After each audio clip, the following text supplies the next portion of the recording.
Hi welcome to Kiran TV news. రీసెంట్గా ఏపీకి సంబంధించినటువంటి పొలిటికల్ దాంట్లో ఒక ఎన్ఆర్ఐ అలాగే టీడీపీకి సంబంధించి జనసేన ఎన్ఆర్ఐకి సంబంధించినటువంటి ఒక దాని మీద సోషల్ మీడియాలో రచ్చ జరుగుతుంది. దీని మీద ఆఖరికి టీడీపీ అధిష్టానం కూడా స్పందించేటువంటి పరిస్థితి, జనసేన పార్టీకి వాళ్ళు కూడా కీలకమైనటువంటి వ్యక్తులు కూడా స్పందించేటువంటి పరిస్థితులు కూడా కనిపిస్తున్నాయి. సరే, ఇంతకీ ఏంటంటే ఇక్కడ టీడీపీ వర్గం, జనసేన వర్గం మనందరికీ తెలుసు. ఇక్కడ దీంట్లో వచ్చినటువంటి విషయం ఏంటంటే ఏపీ ఎన్ఆర్టీ అనేటువంటిది ఒక ఎన్ఆర్ఐలకి సంబంధించి, అలాగే అంటే రాష్ట్రానికి సంబంధించినటువంటి ప్రతినిధులుగా ఆయా దేశాల్లో వాళ్ళకి ఒక నియామక పత్రాలు అంటే ఒక బాధ్యతను అప్పచెప్తారు, ఒక పదవులు ఇస్తారు. దాన్ని ఇప్పుడు టీడీపీకి సంబంధించిన కొంత ఒక వర్గం, అతివాద వర్గం ఈ జనసేన పార్టీకి సంబంధించినటువంటి ఈ ఎన్ఆర్ఐని వ్యతిరేకిస్తున్నటువంటి పరిస్థితి అయితే కనిపిస్తుంది. ఈ ఎన్ఆర్ఐ ఏం చేశారు అంటే చాలా సంవత్సరాల నుంచి జనసేన పార్టీ కోసం, మెగా ఫ్యామిలీ కోసం చాలా బలంగా సోషల్ మీడియాలో ఆయన గళాన్ని విప్పుతూ ఉంటాడు. చాలా పదునైనటువంటి మాటలతో సంధిస్తూ ఉంటాడు. అలాంటి వ్యక్తి అనమాట. ఆయన తప్ప అంటే డెఫినెట్గా తప్పేం కాదు. ఆయనకి సంబంధించినటువంటి ఆయన ఆలోచనలు, ఆయన సిద్ధాంతాలు మెగా ఫ్యామిలీకి అనుకూలంగా, పవన్ కళ్యాణ్ గారికి అనుకూలంగా, జనసేన పార్టీకి అనుకూలంగా ఆయన చేసేటువంటి జనసేన పార్టీలో కూడా కొంత ఆయన్ని వ్యతిరేకించేటువంటి వర్గం కూడా ఉంది. అలాగే ఈయనని కావచ్చు, లేదంటే వీళ్ళని కావచ్చు, నేను ఒక మాట అయితే అంటాను, అతివాద వర్గంగా నేనైతే చెప్తాను. అటు జనసేనలో కావచ్చు, ఇటు టీడీపీలో కావచ్చు, ఈ అతివాద వర్గం అతెక్కువ చేస్తుంది అని చెప్పాలి. ఏంటి ఆ అతి అంటే, ఇప్పుడు ఈయన గతంలో లోకేష్ గారిని తిట్టినవి, ఎంతసేపు కూటమికి సంబంధించి ముఖ్యంగా తెలుగుదేశం పార్టీని టార్గెట్ చేస్తూ ఆయన విమర్శలు చేసినవి, అలాంటి వ్యక్తికి ఎలా ఈ పదవిని ఇస్తారు అని చెప్పి ఆ ఇచ్చినటువంటి పదవిని అంటే రిలీజ్ చేసినటువంటి దాన్ని కూడా హోల్డ్ చేయించినటువంటి పరిస్థితి టీడీపీకి సంబంధించినటువంటి ఒక అతివాద వర్గం మొదలుపెట్టింది. అంటే సాధారణంగా ఏమైపోయిందంటే ఇటు జనసేనలో కావచ్చు, అటు టీడీపీలో కావచ్చు, కమ్మద్వేషులు, కాపు ద్వేషులు కొంతమంది ఉంటారు. వీళ్ళు ఏంటంటే వీళ్ళ స్వప్రయోజనాలు తప్ప రాష్ట్ర ప్రయోజనాలు, పార్టీ ఎదిగేటువంటి ప్రయోజనాలు వీళ్ళకి అవసరంలా. వీళ్ళ స్వప్రయోజనాలే వీళ్ళ ప్రధాన ఎజెండా. నాకు తెలిసి తూర్పుగోదావరి జిల్లా నుంచి మొదలు పెడితే గుంటూరు, పల్నాడు, ఆల్మోస్ట్ అక్కడ వరకు కూడా ఎక్కువగా కనిపించే ఏంటంటే కమ్మ వ్యతిరేకులు ఎక్కువ ఉంటారు. కాపుల్లో ఏదైనా సరే చిన్నప్పటి నుంచి నూరి పోసేస్తూ ఉంటారు. అరే ఆడితో తిరగ రాడు, వాడు ఎదురా ఎదురా అని చెప్తూ ఉంటారు. ఇప్పుడు మారినాయి అనుకోండి చాలా వరకు. అలాగే కమ్మల్లో కూడా చాలామంది కాపుల మీద అరే ఆడొద్దురా, ఆడిదిరా, ఆదిరి, ఇది ఇలాంటి పద్ధతుల్లో ఉంటాయి. వీళ్ళందరూ కాపుల్ని వ్యతిరేకిస్తారు. అది ఎవరైనా సరే కాపులంటే వీళ్ళకి నచ్చదు, వాళ్ళు ఏం చేసినా నచ్చదు, ఏమైనా చేయనివ్వండి వాళ్ళకి నచ్చదు. అలాగే కమ్మలకు సంబంధించి కూడా కాపుల్లో కూడా కొంతమంది అదే పనిలో ఉంటారు. వీళ్ళకి రాష్ట్ర ప్రయోజనాల కన్నా కూడా వీళ్ళ కులపిచ్చితోనే ఎక్కువ ఉంటుంది. ఈ అతివాద వర్గం ఇప్పుడు రచ్చలేపేస్తుందని చెప్పాలి. ఇప్పుడు హోల్డ్లో పెట్టేటువంటి పరిస్థితి కూడా వచ్చిందని చెప్పాలి. ఇకపోతే ఈ దీనికి పరిస్థితికి మిగతా విషయాలు కూడా చాలా తీసుకొస్తారుగా. ఈయన గతంలో లోకేష్ గారిని తిట్టారు, చంద్రబాబు నాయుడు గారిని లేదంటే విమర్శించారు అనేటువంటివి వస్తాయి కదా. మరి అలాంటప్పుడు జనసేన పార్టీ నుంచి కూడా అదే స్థాయిలో మాట్లాడతారు కదా. గతంలో రాజేష్ మహాసేన ఎలక్షన్స్ ముందు పవన్ కళ్యాణ్ గారిని ఎన్నెన్ని మాట్లాడినారు, ఎన్ని బూతులు తిట్టారు, ఎన్ని అత్యంత నీచంగా మాట్లాడినటువంటి సందర్భాలు ఉన్నాయి. బాలకృష్ణ గారు మాట్లాడలేదా? చింతకాయల విజయ్ మాట్లాడలేదా చిరంజీవి గారి గురించి? దాని గురించి ఆయన ఏమన్నా క్షమాపణ చెప్పాడా? ఇలాంటివన్నీ కూడా ముందుకు వస్తుంది. ఆయన ఇప్పుడు టీడీపీ పార్టీలో ఉన్నారు. రాజేష్ మహాసేన ఆయనకు అధికార ప్రతినిధిగా ఉన్నారు. నందమూరి బాలకృష్ణ గారు ఎమ్మెల్యేగా ఉన్నారు. ఇకపోతే చింతకాయల విజయ్ రీసెంట్గా రాజ్యసభ కూడా వచ్చింది. మరి ఇలాంటి పరిస్థితికి మరి ఈయన ఏంటి? ఎప్పుడో ఒక వీడియోని లోకేష్ గారి గురించి ఇంకో దాని గురించో మాట్లాడిన దాన్ని తీసుకొచ్చి ఈయన ముడిపెడితే డెఫినెట్గా వాళ్ళు కూడా అలాంటి కౌంటరే వేస్తారు. ఇక్కడ ఎవరిది తప్పు ఎవరిది ఒప్పు అనడం కన్నా ఇక్కడ చాలా ఇష్యూస్ ఉంటాయి. అయితే వీళ్ళు రాజేష్ మహాసేన లేదంటే నందమూరి బాలకృష్ణ గారు, చింతకాయల విజయ్, వీళ్ళందరూ, చింతకాయల విజయ్ అయితే దాదాపు ఒక 10 years అయిపోయింది. 10 years అయిపోయింది ఆయన నాకు తెలిసి మాట్లాడి, చిరంజీవి గారి గురించి మాట్లాడి. నందమూరి బాలకృష్ణ గారు రీసెంట్గా అసెంబ్లీలో కూడా అంటే గతంలో ఎలక్షన్స్కి ముందు ఆయన మాట్లాడారు చిరంజీవి గారి గురించి, అలగా జనం అని, వాళ్ళు అదే శంకరజాత అని అది అని మాట్లాడుకున్నటువంటి పరిస్థితి ఆయనకి ఉంది. అలాగే రాజేష్ మహాసేన కూడా ఎలక్షన్స్ ముందు హద్దు మీరి కూటమిలో ఉండి కూడా పవన్ కళ్యాణ్ గారు ఓటమి కోసం నేను పనిచేస్తాను అని చెప్పి మాట్లాడినటువంటి పరిస్థితి కూడా ఉంది. ఆయన ఎలక్షన్స్ తర్వాత చాలా రియలైజ్ అయ్యాడు, పశ్చాత్తాపడ్డారు.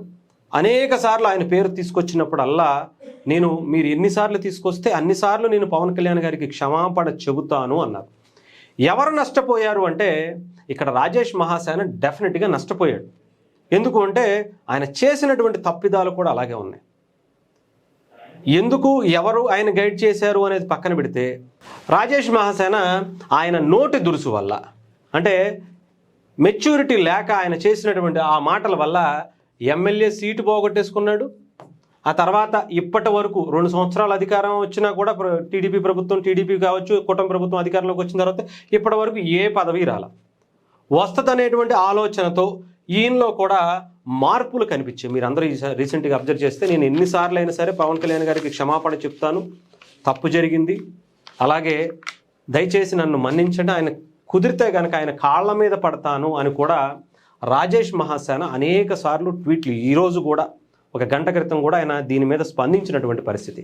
ప్రతి విషయంలోనూ నన్నే తీసుకొస్తున్నారు అని ఆయన బాధపడుతూ పశ్చాత్తాపడుతున్నాడు. పశ్చాత్తాపానికి మించినటువంటి ప్రాయశ్చిత్తం లేదు అని చెప్పి చాలామంది మాట్లాడుకుంటూ ఉంటాం. సో ఆయన తప్పు ఆయన తెలుసుకున్నాడు అని చెప్పాలి. సో దాన్ని వదిలేయాలా అంటే పట్టుకుని ఏలాడితే ఉపయోగం ఏముంది చెప్పండి. సో అక్కడి నుంచి వదిలేద్దాం. ఇకపోతే నందమూరి బాలకృష్ణ గారు ఇప్పటి నుంచి చాలా సంవత్సరాల నుంచి చాలా రకాలుగా మాట్లాడారు. రీసెంట్గా అసెంబ్లీలో కూడా ఆయన మాట్లాడిన దాని మీద జనసేన ఎమ్మెల్యేలు, కొంతమంది నాయకులు కూడా తీవ్రంగానే చిరంజీవి గారి గురించి మాట్లాడిన దాని మీద స్పందించినటువంటి పరిస్థితి ఉంది. ఆ తర్వాత చంద్రబాబు నాయుడు గారు కూడా, లోకేష్ గారు కావచ్చు, బాలకృష్ణ గారు ఇలా ఇంకోసారి మాట్లాడొద్దు అని హెచ్చరించారు అని కూడా మనకి బయటకు వినిపించాయి. చింతకాయల విజయ్ అయితే ఒక 10 years బ్యాక్ అనుకుంటా, 2014 ముందు అనుకుంటా, ఆయన కూడా చిరంజీవి గారి గురించి అనరాని మాటలు అనేకమైనటువంటివి అనేశాడు. ఇక్కడ ఆయన గురించి వదిలేస్తే ఈయన తప్పు చేశాడు, దానికి అనుభవిస్తూనే ఉన్నాడు ఇంకా కూడా. ఇక నందమూరి బాలకృష్ణ గారి గురించి, అంటే ఇలాంటి వ్యక్తికి నందమూరి బాలకృష్ణ గారికి ఈయనకి పోలిక అంటే డెఫినెట్గా ఉండదు. ఈయన ఒక సాధారణ కార్యకర్త మాత్రమే, నాయకుడు కూడా కాదు, సాధారణ సపోర్టర్, జనసేన పార్టీకి ఒక స్ట్రాంగ్ సపోర్టర్ అని చెప్పాలి. సోషల్ మీడియాలో ఒక ప్రభావం చూపించేటువంటి వ్యక్తి అని చెప్పాలి. నందమూరి బాలకృష్ణ గారు చేసిన దానికి ఆయనకి చేసిన దానికి సంబంధం ఏంటి అంటే అసలు ఎటువంటి సంబంధం లేదు. ఆయన టీడీపీ పార్టీకి ఆయన ఇంటి పార్టీ అది చెప్పాలంటే. నందమూరి బాలకృష్ణ గారి ఇంటి పార్టీ అది, వాళ్ళ నాన్నగారు పెట్టినటువంటి పార్టీ, వాళ్ళ సొంత పార్టీ. అలాంటి ఆయనకి దీని గురించి స్పందించడమా లేదంటే దాని గురించి చెప్పడం అనేది పక్కన పెడితే ఆయనకైతే ఎటువంటి సంబంధం లేదనే చెప్పాలి. పోల్చకూడదు కూడా. చింతకాయల విజయ్ అంటారా, ఎప్పుడో మాట్లాడాడు, నాకు తెలిసి తర్వాత మాట్లాడలేదు ఇప్పటి వరకు అయితే. దాని గురించి క్షమాపణ కూడా చెప్పలేదు, దాన్ని అయితే వదిలేటువంటి పరిస్థితి కూడా లేదు. మనం కూడా కిరణ్ టీవీలో చాలా సందర్భాల్లో చెప్పాం. ఈవెన్ రీసెంట్గా ఆయనకి రాజ్యసభ ఇచ్చినప్పుడు కూడా తిట్టినందుకే, మెగాస్టార్ని తిట్టినందుకే ఆయనకు వచ్చింది అని కూడా మనం మాట్లాడినటువంటి పరిస్థితి. రాజేష్ మహాసేన్ని తిట్టాం. నందమూరి బాలకృష్ణ గారికి సంబంధించిన ఇష్యూ అప్పుడు కూడా అనేక వీడియోలు బాలకృష్ణ గారు మీరు తప్పు చేశారు, ఎక్కడేం మాట్లాడాలో తెలీదా అనేటువంటి ఇది కూడా చేసాం. సరే, ఇకపోతే ఇక్కడికి వద్దాం. ఈ ఎన్ఆర్ఐ ఏమన్నా ఓన్లీ టీడీపీకి సంబంధించినటువంటి లోకేష్ గారినో లేదంటే ఇలా కొంతమంది వ్యక్తులను మాత్రమే ఏమన్నా అబ్జెక్షన్ పెట్టి కొంచెం ఏమన్నా బూతులు అయితే నాకు తెలిసి తిట్టినట్టుగా అనిపించాల. ఓకే, దాని గురించి అయితే పక్కన పెడదాం. ఇకపోతే ఎన్ఆర్ఐ కూడా వాళ్ళని తిట్టడమే కాదు, జనసేన పార్టీలో హరిప్రసాద్ గారు లాంటి వ్యక్తులను కూడా తిట్టాడు. హరిప్రసాద్ గారు లాంటి వ్యక్తిని కూడా ఇక్కడ ఆయన తిట్టినటువంటి పరిస్థితి ఉంది. హరిప్రసాద్ గారిని, ఎమ్మెల్సీ హరిప్రసాద్ గారిని కూడా ఈయన చాలాసార్లు విమర్శించాడు. లింగమనేని గారిని విమర్శించారు. జనసేన పార్టీలో కొంతమంది నాయకులు, అజయ్ గారిని రీసెంట్గా నేను కూడా ఒక వీడియో చేశాను దాని మీద. ఆయనదని నాకు తెలీదు, బట్ చేశాను దాని మీద. అంటే అంతలా జనసేన పార్టీని కూడా విమర్శించేటువంటి వ్యక్తి అనమాట. అంటే స్వపక్షంలోనే విపక్షం అంటారు కదా, చేసినటువంటి తప్పులను ఎత్తి చూపిస్తూ ఉంటారు. ఆ సందర్భం అని పక్కన పెడితే ఆయన వెర్షన్ ఆయన చెప్పేస్తాడు మొహమాటం లేకుండా. అది మంచా చెడు అంటే ఇలాంటి వాళ్ళు అవసరమే, ఇలాంటి వాళ్ళు ఆ పార్టీకి అవసరమైతే ఇలాంటి వాళ్ళు ఈ పార్టీకి కూడా అవసరం. కాకపోతే ఇక్కడ ఈయన పార్టీ కోసం చేశాడా ఏం చేశాడో అనేది పక్కన పెడితే పదవి కోసం ఇప్పుడు ఆయన ఎలా అయితే క్షమాపణ చెప్పేస్తాను, నేను పశ్చాత్తాపడుతున్నాను అని ఆయన చెప్తున్నాడో, అలాగే ఈ ఎన్ఆర్ఐ కూడా ఇప్పుడు ఆయన ఏం చెప్పారు, ఒక పదవి ఇచ్చిన తర్వాత లెటర్లు ఇచ్చేసిన తర్వాత నేను మారిపోతాను, నేను ఎంత మారిపోతాను అంటే నేనేనా అనుకునేంత రేంజ్లో మారిపోయి మీకు చూపిస్తాను అని చెప్పి ఆయన కూడా చెప్పారు. ఇది కూడా తప్పే, ఇది తప్పే, ఇది ఇంకా పెద్ద తప్పే. ఎందుకంటే పదవస్తే మారిపోతారా? పదవస్తే మారిపోవటం ఏంటి? ఎంత కరెక్ట్ ఇది? ఏమాత్రం కరెక్ట్ మీరే ఆలోచించండి. పదవిస్తే ఇంక అన్నీ పక్కన పెట్టేసి మీరు ఏం తిట్టకుండా పదవి కోసమే చేశారా, పదవి కోసమే మాట్లాడారా అనేటువంటి ఇవి కూడా బయటకు వచ్చేస్తాయి. సరే, ఇక్కడ గురించి ఇది మాట్లాడేస్తే ఇది పక్కన పెడితే, మరి ఇప్పుడు ఆయన్ని హోల్డ్లో పెట్టడం ఎంతవరకు కరెక్టు? ఎంతోమంది ఇప్పటికి ఈరోజు కొరియన్ కనకరాజు సినిమా రిలీజ్ అవుతుంది, దీని మీద కూడా దాంట్లో ఏదో ఎన్టీఆర్ గారు రెఫరెన్స్ పెట్టారని, దాంట్లో ఎన్టీఆర్ గారు రెఫరెన్స్ పెట్టారు, చిరంజీవి గారు రెఫరెన్స్ పెట్టారు, బాలకృష్ణ గారు రెఫరెన్స్ పెట్టారు, నాగార్జున గారు రెఫరెన్స్ పెట్టారు, చాలామంది ఎన్టీఆర్ ఏఎన్ఆర్ గారికి అందరికి సంబంధించినటువంటి రెఫరెన్స్ కూడా దాంట్లో పెట్టారు. ఓన్లీ ఎన్టీఆర్ గారిదే మాత్రమే తీసి కొరియన్ కనకరాజుని దాన్ని బ్యాట్ చేసేటువంటి ప్రయత్నం ఈ అతివాద వర్గం, టీడీపీకి సంబంధించినటువంటి అతివాద వర్గం ఉంటుందిగా, వీళ్ళు రెచ్చిపోతున్నారు. అదే స్థాయిలో వాళ్ళు కూడా కౌంటర్ ఇస్తూ ఉంటారు అనుకోండి. సో ఇక్కడ ఏంటంటే, ఇక్కడ ఇవన్నీ పక్కన పెడితే గతంలో లోకేష్ గారు కావచ్చు, పవన్ కళ్యాణ్ గారు కావచ్చు, చంద్రబాబు నాయుడు గారు కావచ్చు, ఇలా ఒకరికొకరు ఎలక్షన్స్కి ముందు 2019 ఆ టైంలో అయితే పవన్ కళ్యాణ్ గారు కూడా చెప్పాలంటే లోకేష్ నా తల్లిని తిట్టించావు గుర్తుపెట్టుకుంటా అనేటువంటి మాటలు కూడా మాట్లాడారు.